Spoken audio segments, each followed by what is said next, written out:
ஓம் அங்கையர்க்கண்ணம்மையே போற்றி. மீனாட்சியம்மை பிள்ளைத்தமிழ் நீராடல் பருவம் வேறு பாடல் 9.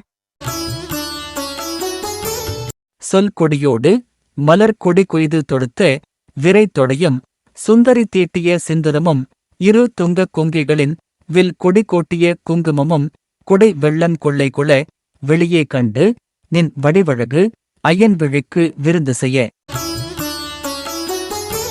இல் கொடியோடு கயல் கொடி வீரன் எடுத்த கருப்பு விலும் இந்திர தனுவும் வணங்க வணங்கும் இணை புருவக் கொடி சேர் பொன் கொடி இமய மடக்கொடி வைகை புது நீர் ஆடுகவே பொருணைத்துறையோடு குமரித்துறையவள் புது நீர் ஆடுகவே. பொழிப்புரை. தாயே, அங்கையர்க்கண்ணி சொல் மகளான நாமகளும் தாமரை மலர் மகளான இலக்குமியும் பறித்துத் தொடுத்த மணமாலைகளை சூட்டுகிறார்கள். இந்திராணி உங்கள் நெற்றியில் மற்றும் உங்கள் பிரகாசிக்கும் மார்பகங்களில் திலகத்தை தீட்டுகிறார். எழுதப்பட்ட வில்லின் வளைவுள்ள கொடிகளை எழுதிய குங்கும கோலத்துடன் நீ மூழ்குகின்ற வெள்ளமானது கொள்ளையடித்துக் கொண்டு போக உனது வடிவழகை வெளியாக பார்த்தலால் அவ்வழகு சிவபெருமான் கண்களுக்கு விருந்தூட்டுகிறது.